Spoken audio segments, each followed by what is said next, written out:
যখন রাসূলুল্লাহ সাল্লাল্লাহু আলাইহি ওয়াসাল্লাম হযরত খাদিজা সালামুল্লাহ আলাইহাকে বিবাহ করেন, তখন পবিত্র মক্কা নগরীর নারীরা এই বিবাহের তীব্র বিরোধিতা করেছিল এবং হযরত খাদিজা সালামুল্লাহ আলাইহা এই বিষয়টি নিয়ে খুব চিন্তিত ও বিচলিত হয়ে পড়েছিলেন।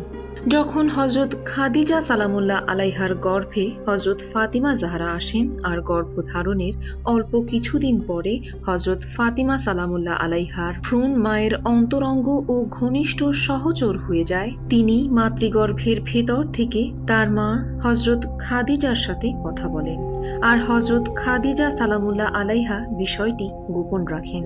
একদিন হযরত রাসূলুল্লাহ সাল্লাল্লাহু আলাইহি ওয়াসাল্লাম ঘরে প্রবেশ করে বুঝতে পারলেন যে হযরত খাদিজা সালামুল্লাহ আলাইহা কারো সাথে কথা বলছেন। রাসূলুল্লাহ জিজ্ঞেস করলেন, কার সাথে কথা বলছিলে? হযরত খাদিজা সালামুল্লাহ আলাইহা বললেন, আমার গর্ভে যে কন্যা সন্তান আছে তার সাথে কথা বলছিলাম। সে আমার একাকিত্বের সময় ঘনিষ্ঠ সঙ্গী। হযরত রাসূলুল্লাহ সাল্লাল্লাহু আলাইহি ওয়াসাল্লাম বললেন, হে খাদিজা, জিব্রাইল আমাকে জানিয়েছেন যে মহান আল্লাহ আমাদের এই কন্যার বংশধরদের মধ্য থেকে এমন সব নেতাকে মনোনীত করেছেন যারা হবেন ধরনীর বুকে তার খলিফা এবং জগৎবাসীদের জন্য তারা হবেন হুজ্জাত। মহান আল্লাহর ধর্ম এবং এই সৃষ্টি জগতে টিকে থাকার ঐশী দলিল, প্রমাণ ও নিদর্শন। সময় দ্রুত অতিক্রান্ত হচ্ছিল আর গর্ভাশয়ের অন্ধকার জগৎ থেকে এই পৃথিবীতে নূরের আলো ও দ্যুতি আগমনের অতি সংবেদনশীল মুহূর্তগুলো ঘনিয়ে আসছিল। ওই সময় হযরত খাদিজা সালামুল্লাহ আলাইহা পবিত্র মক্কা নগরীর মহিলাদের কাছে বার্তা পাঠিয়ে তাদের সাহায্য কামনা করেন, কিন্তু তারা অত্যন্ত তিক্ত ও তিরস্কার ব্যঞ্জক কথা শুনিয়ে হযরত খাদিজা সালামুল্লাহ আলাইহাকে সাহায্য করা থেকে বিরত থেকেছিল। হযরত খাদিজা আলাইহিস সালাম তাদের এমন আচরণে খুবই মর্মাহত ও ব্যথিত হয়ে যান।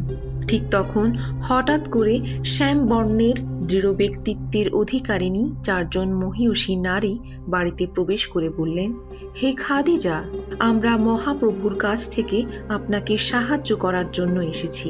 আমি ইব্রাহিমের স্ত্রী সারাহ এবং ইসহাকের মা, আর ইনি হচ্ছেন আসিয়া, যিনি হবেন বেহেশতে আপনার সঙ্গী। অপরজন হচ্ছেন মারিয়াম বিনতে ইমরান, যিনি হযরত ঈসা আলাইহিস সালামের মা, এবং ইনি হচ্ছেন কুলসুম, যিনি মুসার ভগ্নী। অতঃপর ওই চার মহিয়সী নারী হযরত খাদিজা সালামুল্লাহ আলাইহার চারপাশে বসলেন এবং তাকে সাহায্য করতে লাগলেন। অবশেষে এই জগতে পাক পবিত্র অবস্থায় হযরত ফাতিমা সালামুল্লাহ আলাইহার অস্তিত্বের নূরের আলো আগমন হলো ও দ্যুতির বিচ্ছুরণ ঘটল। তার জ্যোতি ও সৌন্দর্যের ছটায় পবিত্র মক্কার সকল গৃহ আলোকিত হয়ে গেল। এরপর 10 জন ফেরেশতা বেহেশতি পাত্র ও কৌসার ঝর্ণার পানি হাতে নিয়ে আগমন করলেন এবং নবজাতিকা কন্যাকে গোছল দিয়ে দুটো সাদা ও খুশবু কাপড়ে আবৃত করলেন। আর এই সময় নবজাতিকা হযরত ফাতিমা সালামুল্লাহ আলাইহা মুখ খুললেন। মুখ খুলে মহান আল্লাহর একাত্মবাদ, পিতা হযরত মুহাম্মদ সাল্লাল্লাহু আলাইহি ওয়াসাল্লামের রিসালাত, স্বীয় স্বামী হযরত আলী আলাইহিস সালাম এবং 11 সন্তান ও বংশধর ইমামের ইমামতের সাক্ষ্য দেন এবং 11 জন সন্তান ও বংশধর প্রত্যেকের পবিত্র বরকতময় নাম উচ্চারণ করেন। এরপর উপস্থিত মহিয়সী নারীদের সবাইকে এক এক করে সালাম দেন। অতঃপর মেহমানরা শুভেচ্ছা, অভিনন্দন ও সাধুবাদ জ্ঞাপন করে ঘর থেকে বের হয়ে যান।